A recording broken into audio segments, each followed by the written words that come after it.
occupations, changes and their consequences.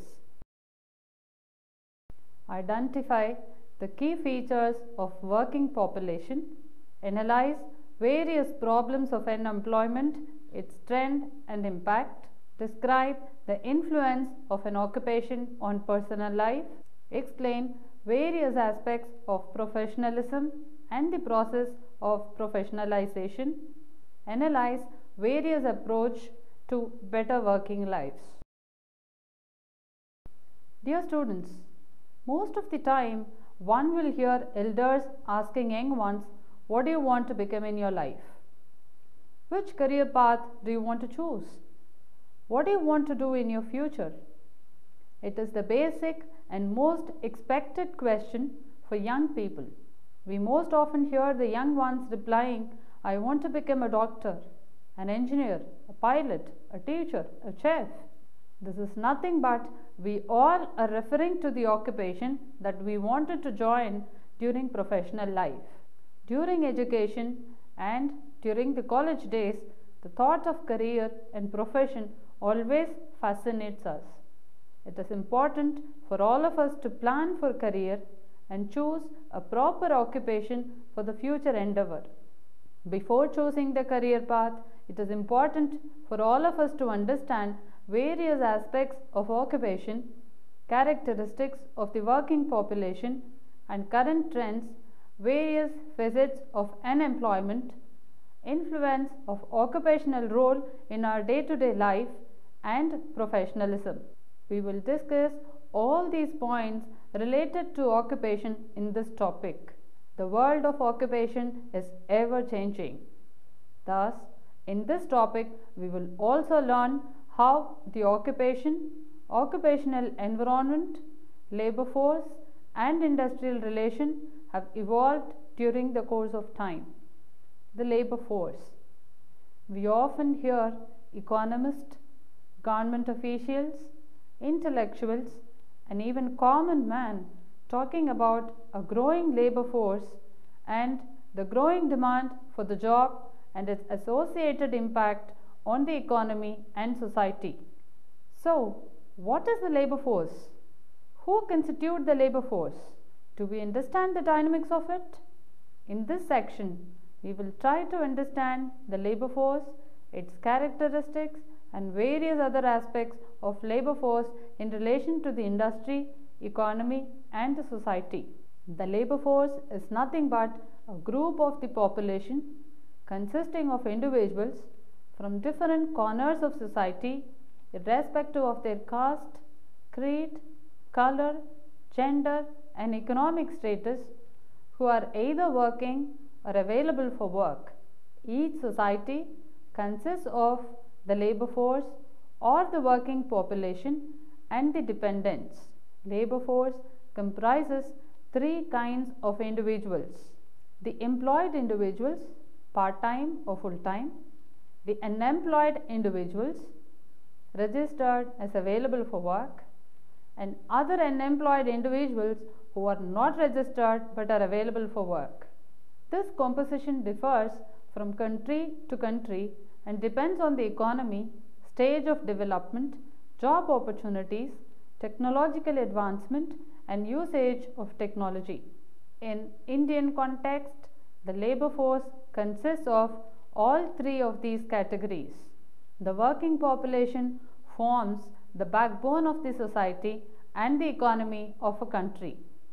In India, of the 1.25 billion populations, approximately 500 million constitute the labor force, the second largest in the world following China.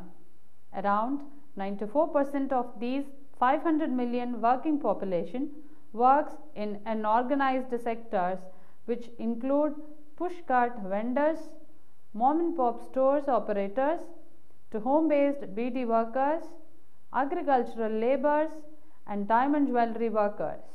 The rest work in the organized sector comprising of individuals employed by the government and public-private sector organizations. In each society, the dependents are dependent on the working population for economic support. Thus, there should be a proper balance between the labor force and the dependents for smooth functioning, growth, and development of the society. The labor force in a society grows with its growing population and is high in a society characterized by young population, where the average age is below 35, and in this case the dependency ratio decreases below 50%.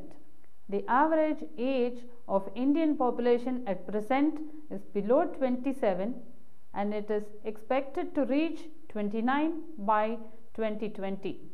The dependency ratio increases with the aging of a population. In addition, low average retirement age and high life expectancy increases the dependency ratio by decrease in labor force. This is a problem mostly faced by Western economies in present times. The gravity of this problem depends on the willingness of the working population to share their wealth with the dependents. This problem can be resolved to some extent by providing alternative employment opportunities to the retirees who are willing to continue working. Another prominent characteristic of the working population is its dynamic nature. The working population is mobile in respect to its composition, strength, and nature. The movement of workers can be of the following types: individuals moving in and out of the working population, change in employer, change in the job description and responsibility, change in the place, duration or time of work, change in the requirements and skills used for the job, change in the industry or the end product.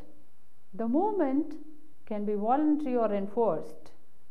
Factors influencing voluntary movement include availability of job opportunities, pay differentials across industry and different occupation related perks and other benefits. A dynamic change in the characteristic of present day labor force is a significant reduction in the duration of association with an employer. We might have seen parents and grandparents spending their entire working life with one employer. Earlier days, most of the employees used to start and end their professional life in one industry with one employer. These days, we can observe such stability only in the government or public sector jobs, which is also showing a gradual declining trend. In the private sector, job hopping is very frequent. This is because availability of better job opportunities across and within industries. In today's corporate world, job hopping is a new definition of success. Employees do not think and regret about quitting jobs with a very short period for more salary, better work environment, and change in designation, or simply to change the field of work. Employers have also started accepting it as a matter of fact, and changing 3 to 4 jobs within a span of 2 to 3 years is no more a negative aspect in resume. It has now become more difficult and a costly affair for employers to retain talents than to hire one. Various experts look at it with positive views, with the argument that job hopping helps the employee to learn diverse skills, their experience about the industry increases, and they learn different work cultures from different organizations and different industry. We might not achieve this if we stick to one organization, and knowledge about the industry and process might remain limited. The other way of mobility in the working population, the enforced movement, is when employees become redundant for an organization and are laid off by their employees. Redundancy, pink slips, mass layoffs. All of us must have heard of it. Nobody wants to get a pink slip from his boss. Redundancy is to lay off an employee when the employer considers that the need for the employee to do a work has either diminished or ceased. This is when employees are no longer needed by the employer to perform a job. Various factors may result in redundancy, which include reduced profitability of the business venture, economic situation, inflation, intense competition, cost cutting by business organizations, recession, and of course, when contribution from an employee to perform a job reduces or ceases. During the recent financial crisis of 2008 and 2009, thousands of employees faced mass layoffs. Recession spread panic across the world, and many employees lost their jobs, and many others had to compromise with the reduced paychecks. Redundancy is a black spot in someone's career. Various studies have proved that redundant employees find it highly difficult to get another job in comparison to employees who leave jobs for other reasons. The study shows that around 80% of the laid off employees are able to get another job within a year. Having said that, less than 50% of the redundant employees aged above 40 get another job within a year of redundancy. Redundancy has various other impacts in the social and personal life of employees. Financial concern, anxiety, concern for future career, and pressure from family and society are major issues faced by employees who have been laid off. The morale of the laid off workers decreases as they fare worse than those who left their job voluntarily. Apart from finding another job, few redundant employees find it difficult to cope with the situation. Few crumble under pressure from family and financial crisis, whereas few struggle. In order to get another job, few may compromise with the nature and quality of job and the amount of remuneration in comparison to the previous job. Redundancy not only affects one's professional life or career growth, it also impacts the personal life of persons who have lost their jobs. They may not fare well in their personal and social relationships. People find it offensive to say, "I'm unemployed, I have been laid off, I lost my job," when they are asked, "Where are you working and what do you do?" Coping with redundancy is highly critical in someone's career and life. The weakness of an individual is exposed during the period of unemployment after losing a job. This may reflect in terms of souring relationship with the kin and kith and other members of society. The impact of redundancy on employee can be lessened by the way how business organization deals with redundancy, the support from government for an employed workforce, and the financial safeness of the individual. Instead of giving surprises, business organizations should keep their employees informed about the financial situation, growth, and stability. Employer should keep their employee informed about any probability of layoff. This will keep the employees mentally prepared and plan for future in case of redundancy. Any government support during the period of unemployment is most welcome, and it significantly reduces the financial burden and family pressure. A wise alternative is financial planning for future during the time of unemployment. Financial planning and preparedness for worse situation in terms of savings and investments comes very handy during the period of unemployment after redundancy. Another factor that influences the degree of impact of redundancy on employees is the pervasiveness of occupational role in individual life. The greater degree of pervasiveness of occupational role in personal life, the difficult it is for employees to cope with the shock of redundancy. Correlates of occupational membership. You might have heard your kin and kith saying, "Now you are in the home, not in the office.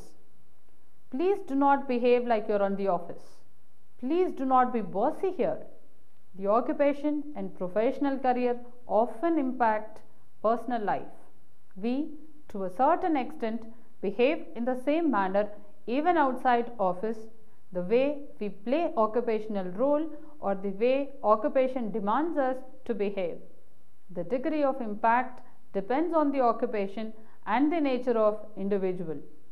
Various studies shows that occupational membership influences the length and quality of individual life to a vast extent. The death rate is higher in case of the laborer in comparison to the professionals and white collars. However, it is the other way around in case of suicide cases. Suicide rates are higher in case of professional in comparison to manual laborers. Even suicide rates are higher in occupations where individuals perform their job alone, such as in domestic help, watchman, and the likes, whereas low suicide rates have been observed in occupations where individuals work together to accomplish the job, such as mining. Suicide rates are also high in an occupation where mental pressure is particularly high. Occupational membership has a pervasive effect on mental health of individuals. Through studies, it has been proved that cases of neurosis are high in professionals and white-collar jobs, whereas the cases of psychosis are high in manual laborers. People working in shifts where work hours overlap with an individual's sleep period mostly suffers from shift work-sleep disorder, which is characterized by insomnia and excessive sleepiness. This affects physical health of employees to a larger extent. Occupational role has a pervasive effect on personality. We tend to imbibe work-related skills and requirements in individuality. This clearly reflects in attitude and behavior towards our kin and kids and other members of the society. We start reflecting professional characters and nature in personal life. For example, a researcher or analyst becomes even detail-oriented and pretty rational in their personal life.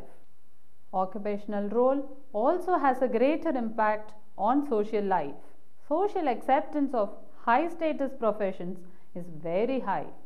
They get personal freedom and immunity to moral sanctions to a higher degree in a society. They are also more confident in a society than individuals in low-status jobs. There are occupations where individuals become role models and source of inspirations for a society or community. For example, teachers, politicians, cricketers, actors, individuals associated with sacred elements of a society, and individuals associated taking social responsibilities. Such occupations demand a higher control over their personal life and out-of-work behaviors. They become trendsetters in a society and needs to show controlled behavior in both personal and professional life. In return, they enjoy a high degree of acceptance, freedom, and respect in a society. The professionalization process. Profession and professionals are two elite words that give a sense of high status in the world of occupational membership. What is a profession? How do we differentiate a profession from an ordinary occupation? What are the characteristics of a profession? These are few questions that arise in mind when we hear these words. In this section, we will learn various aspects of the profession and professionalization process. There is no proper definition of a profession that differentiates it from an ordinary occupation. There are no criteria to determine or classify an occupation as a profession. Profession is not an ideal occupation, rather it varies to the vast extent. It will be difficult for us to classify an occupation as a profession Rather, we can discuss whether an occupation is more or less a profession or not.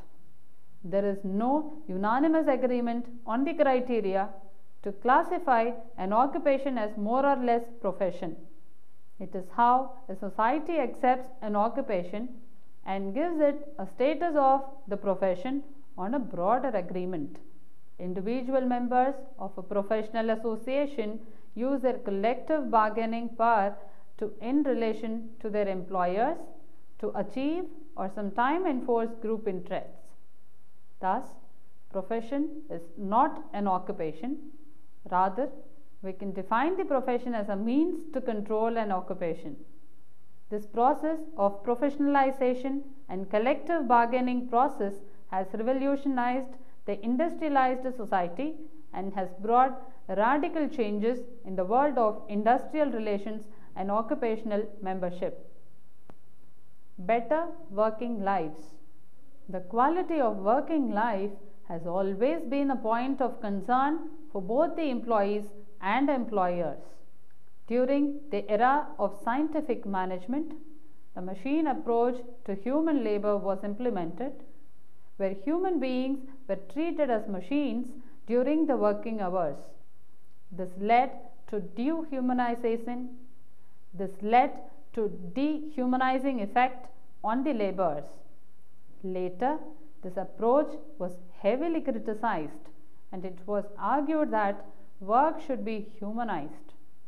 Professionalization of occupation and professional membership helped to change this approach. It is the collective bargaining power of a professional association that brought significant changes in the working life of employees. In due course of time, various organizations, trade unions, governments, and international organizations not only advocated humanization of work but also implemented the process. In humanization of work, employees and work environment were given importance. Working conditions and working lives across industries improved. Many measures were taken to provide protection to the workforce, which include provision of protection to workers from work-related health and safety hazards, improving wage work bargaining power of the working population to have a fair standard of living, protection to workers from health issues, protection from unemployment, protection to workers from authoritative nature of employers, involving workers in the process of decision making. The humanization of work was also criticized and opposed by many. They argued that workers are more productive in a monotonous, fragmentary, and repetitive jobs rather than in jobs that demands creativity and intellectuals.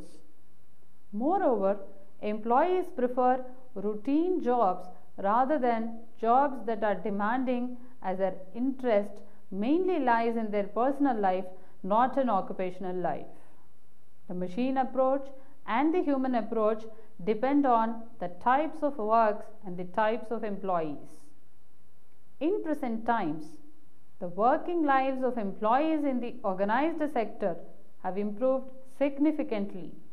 During the past decades, the issue for health and safety issues of employees has been of prime importance for government, employees, and professional associations. In most of countries across the world, government have implemented strict laws and regulations to provide protection to employees against work-related health and safety hazards. Making workmen's compensation insurance compulsory is one of the many such powerful measures taken by governments. In many other countries, the government are providing state protection to employees under social security programs and are compensating them in case of bodily injury or death caused due to work-related accidents. Employees are also getting sufficient cover for illness and other health-related issues. To conclude, in the present times, we see a great deal of change in the way employers' attitude towards the employees and employees' attitude towards work has changed, in a way occupational roles impact many lives, in the way society view a profession, and in the way the labor force has evolved. We see a more dynamic labor force these days, and employee stability are a big question mark for employers. Because of rapid globalization, employment opportunities have increased, options are more in the hand of working population, working life has improved significantly, and workers' health and safety have gained prominence. Job hopping is pretty common these days. However, this is the era of competition, the competition to achieve and stand out in the crowd, and the competition to get recognition. This is putting a lot of pressure on employees, and work-life balance is deteriorating. The degree of pervasiveness and occupational role on individual life has increased significantly. We can conclude that the ever-changing world of occupation and occupational membership has changed the way in which working population used to work in the era of industrialization and has significantly improved the working life, but it also has posed some new challenges to employers in terms of retaining employees and to employees in terms of maintaining a proper work-life balance. It is the employee who have benefited the most during this period of change.